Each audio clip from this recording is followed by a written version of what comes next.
Hey guys, it's Robert, the Ageless Wonder, getting this Sunday's YouTube out. I'm with Steve Hernden here. Steve is the 2020 record-setting captain in his twin-engine. What type boat was it? It was a Glacier Bay catamaran, so 26-foot cabin catamaran. Yeah, and he set the 28-day record that Red came in and beat that record. But I've gotten to know Steve really well just over the internet and visiting with him on the phone. He was instrumental in me getting into Florida and across Florida very quickly. And as I started looking at a partner for what I've already disclosed, is we're going to go for a new single engine record and an overall record. Yep. We got big plans. We're going to be moving. Maybe under 10 days. Fingers crossed. But yeah, that 12 days, it's 12 days, 15 hours. It's currently held by Peter Hages. It's going to be tough to beat, but we're going to give it our best. Now, Steve's pop's with him today, and introduce your pop. Yeah, this is my dad. This is Steve How you also. doing, everybody? Yeah.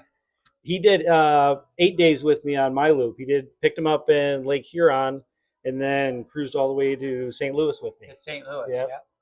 Yeah, it was nice. About 1,000 miles. Yeah, a nice one-on-one time. Yes, it was. Yep. Cruising right down through Chicago together, sitting up on top of the boat. It was the best time. Up on top. That had to be awesome. Yeah, right. Right there between the buildings and everything. Like it was a great. It was something. Yeah. Else. When did you get off the boat? Where at? Not in Chicago. But St. Louis. In St. Louis. Yeah. That's so. Did y'all get the arch picture? Yeah, we were looking at that today. Yeah. Awesome. That is a incredible. It's the Statue of Liberty, the Erie Canal, and the arch were my three big things that I wanted to see. Steve, give us a little insight into what you do for a living, and why the heck did you decide to get on with this Ageless Wonder guy?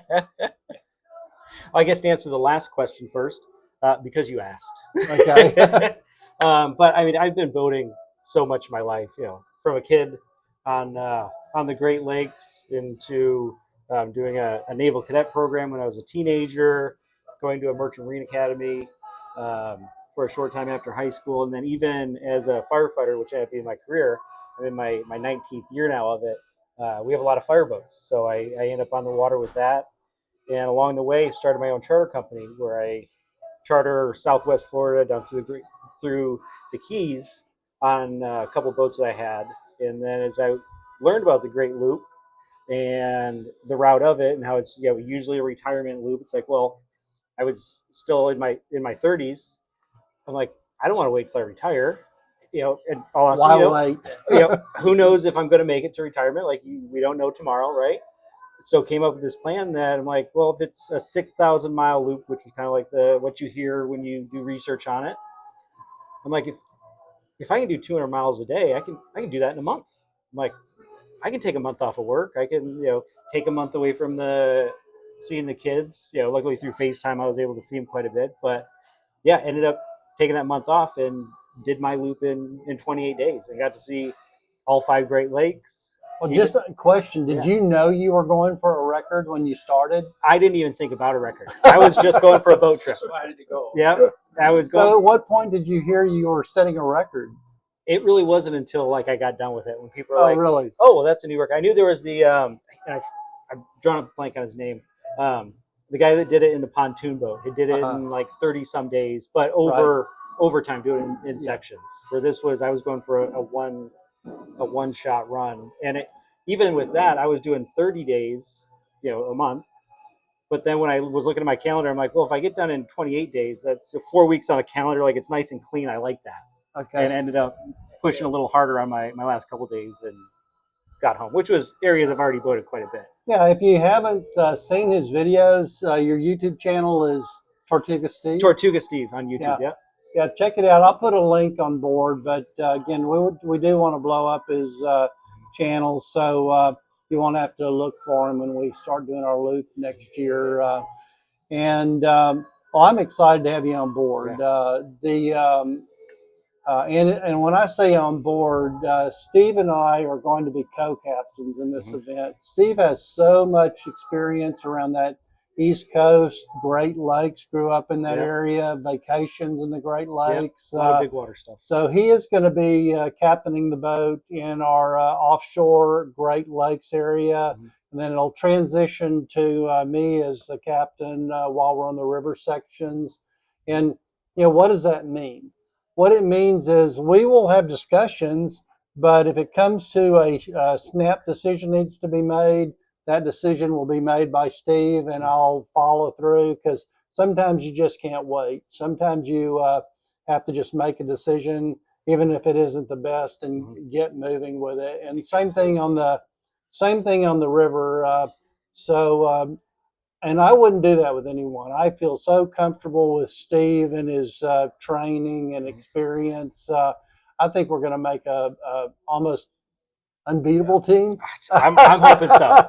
I've never seen anybody handle a boat like this. Yeah, I think it's going to. He's just got control of everything. Yeah, it's going to be great. And Steve was one of the few people that understood what I was about, and some of the, like, crossing the Gulf and stuff.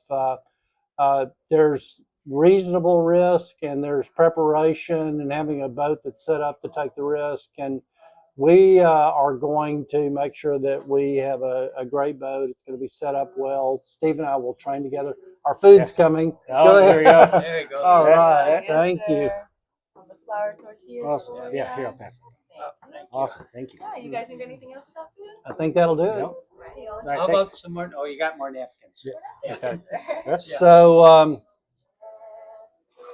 is there anything else that I can't think of just anything else that we just need to share off the bat? No, I don't think so. I'm looking forward to this. I'm Okay. excited for doing a speed run for this. Since I said, Yeah. I just went on a boat trip last time. Just like, your last run, you're like, I just like to jump boat. I just like to be on the water and have this kind of challenge ahead of us. I'm excited for it. I know someday I want to leisurely do the Great Loop. You saw it. There's just so much to There's see, so much to see. and I respect and enjoy watching all of y'all's guys' videos that are loopers and gold loopers. Oh yeah, And I follow so many people's stuff that do it at all speeds. Yeah. Yeah. I hope that y'all can maybe empathize with what we're up to and maybe take some excitement in it, because we appreciate what you do, and we're going to be doing what you do someday. Yeah. I'm certain about it. But right now, while we're feeling our oats, there's why wait? Let's go. Why wait? Let's go have this great challenge. Yeah. And so we'll be keeping you in touch. We'll be doing some training runs together once we get the boat all pulled together. Are you going to be able to come over to the Miami Boat Show, do you think? Yeah, that's what I'm hoping to. When you're in Okay. town, try to get together. So I haven't officially announced, but I will be attending the Miami Boat Show. I'll possibly have a speaking session there, and be working the Tahatsu booth. So I'll put a full announcement out on all of the public speaking engagements that I'm at, and if Steve's going to be able to make it, because we'd love to meet y'all guys. It is so fun to see you on the bike, but shake your hand, give you a hug, and get ready to experience the joy all over again. Steve said, I got to get another blue top for my boat. I think you need the blue top. Yeah, the blue top Band-Aid, Yeah, we're gonna be looking for a really strong Bimini blue top that can handle those 50-mile-an-hour speeds that we're hoping to get out of the new boat. So thank you for hanging out and watching our YouTube video. And I'm going to have something really special for you next week. I've been putting a lot of time into a comprehensive overview, sort of like I did with the Great Loop. I'm doing that for my Arctic trip. And it's been very special to me looking over that. Knowing that there's a marina, 20 miles away is a whole lot different knowing than the next human's 300 miles away. So, yeah, there's some very emotional stuff that was going through my head, and I'll try to share that with you in this crazy video of crossing the Arctic in a John boat. See you next week.